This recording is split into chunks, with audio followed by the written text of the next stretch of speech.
नमस्कार दोस्तों, ओजस योजना में एक बार फिर से आपका स्वागत है, जिसमें हम लेकर के आते रहते हैं जो भी सरकारी योजनाएं होती हैं, चाहे वो किसी प्रदेश की हो, चाहे वो केंद्र सरकार की हो।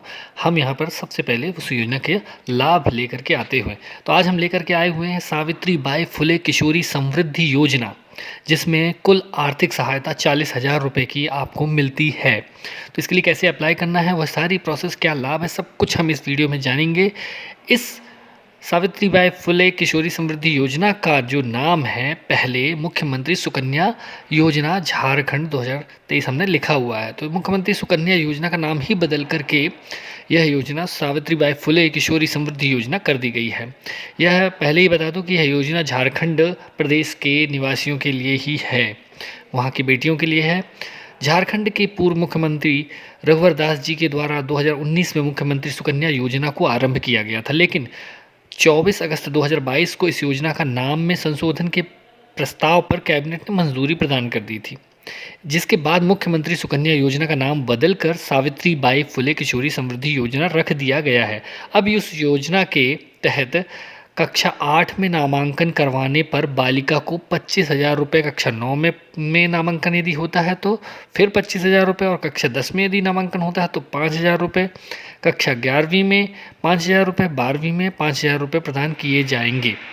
बालिका की आयु 18 से 19 वर्ष की पूरी हो जाने पर उसे 20,000 की एक मुश्त राशि अनुदान के रूप में दी जाएगी। मुख्यमंत्री सुकन्या योजना के माध्यम से राज्य में बाल विवाह पर रोक लगेगी और बालिकाओं को की शिक्षा दर में वृद्धि आएगी, जिससे झारखंड देश के सामने एक शिक्षित विकासशील राज्य बने, ऐसा उनका उद्देश्य है। अब वहीं पर हम बात कर लेते हैं सावित्रीबाई फुले किशोरी समृद्धि योजना 2023 की आर्थिक सहायता किस तरीके से मिलेगी।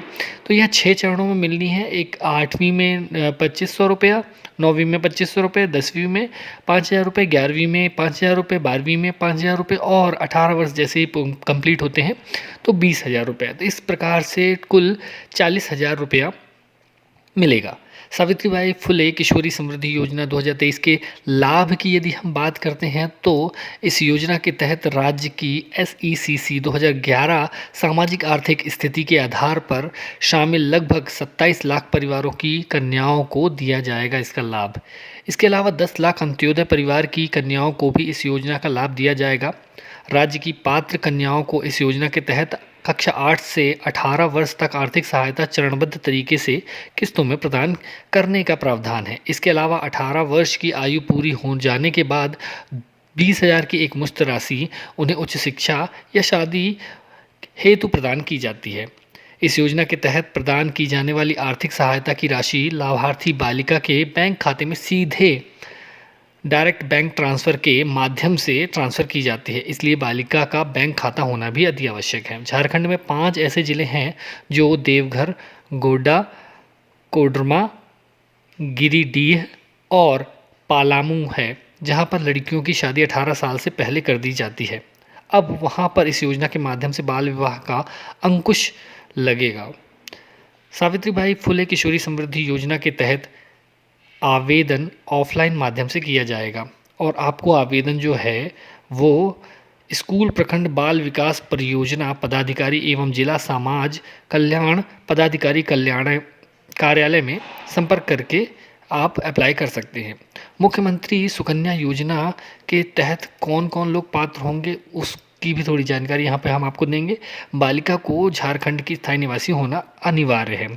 केवल 2011 की सामाजिक आर्थिक स्थिति के आधार पर शामिल परिवारों की कन्याएं ही इस योजना के तहत आवेदन करने की पात्र हैं। साथ ही अंत्योदय कार्ड धारक परिवारों की कन्याएं भी इस योजना के तहत आवेदन करने की पात्र हैं। अगर बालिका की शादी 18 वर्ष से पहले कर दी जाती है तो वह इस योजना का लाभ प्राप्त करने की अपात्र हो जाएगी, और उसे दिया जाने वाला लाभ भी बीच में ही रोक दिया जाएगा। 20,000 की एक मुश्त राशि कन्या को केवल 18 वर्ष की आयु पूर्ण होने के बाद ही दी जाएगी। यदि कोई कन्या 18 वर्ष की आयु से पहले विवाह कर लेती है तो उसे 20,000 की राशि जो है वो नहीं दी जाएगी। लाभार्थी का लाभार्थी कन्या का बैंक खाता होना अति आवश्यक हो, वो भी आधार कार्ड से लिंक हुआ होना चाहिए। महत्वपूर्ण दस्तावेज की यदि हम बात करते हैं तो बालिका का आधार कार्ड होना चाहिए, जन्म प्रमाण पत्र होना चाहिए, निवास का प्रमाण पत्र होना चाहिए, बैंक खाता होना चाहिए, आय का प्रमाण पत्र जो कि माता पिता का लगेगा, स्कूल जाने का प्रमाण पत्र होना चाहिए। अब मुख्यमंत्री सुकन्या योजना के लिए आप अप्लाई कैसे कर सकते हैं, आवेदन कैसे कर सकते हैं, तो इसके लिए मैं आपको पहले ही बता दूं कि यह ऑफलाइन है, ऑनलाइन बिल्कुल भी नहीं है। तो इसके लिए आपको आवेदन कहाँ से डाउनलोड करना है उसका लिंक मैं नीचे डिस्क्रिप्शन में दे रहा हूँ। उस पर आप जैसे ही क्लिक करते हैं तो आपको कुछ इस तरीके का जो फॉर्म है वो खुल करके आ जाता है, और इस फॉर्म को आपको डाउनलोड कर लेना है, और जो भी जानकारी इसमें मांगी गई है, जहाँ से भी हस्ताक्षर और मुहर लगवानी है, वो सभी आपको यहाँ से लगवा लेने हैं। और उसके बाद ये सारा फॉर्म फिल करने के बाद आपको अपने प्रखंड विकास अधिकारी और जिला समाज कल्याण अधिकारी के कार्यालय में जाना होगा और वहाँ पर जमा करना होगा। इस तरीके से आप इस फॉर्म को अप्लाई कर सकते हैं। आशा है कि ये जानकारी आपको अच्छी लगी होगी, या फिर इसके बारे में यदि आप नहीं जानते थे तो आप लोगों को भी जागरूक कर सकते हैं। इस वीडियो को लाइक, शेयर, सब्सक्राइब कीजिए हमारे चैनल को, और यह वीडियो लोगों तक पहुँचाइए, उनकी भी मदद होगी जो भी गरीब लोग हैं। और इसी तरीके से हमारी जितनी भी सरकारी योजनाएं हैं उनकी सबसे पहले जानकारी के लिए आप हमारे चैनल को सब्सक्राइब कर लीजिए, नोटिफिकेशन ऑन कर लीजिए। धन्यवाद।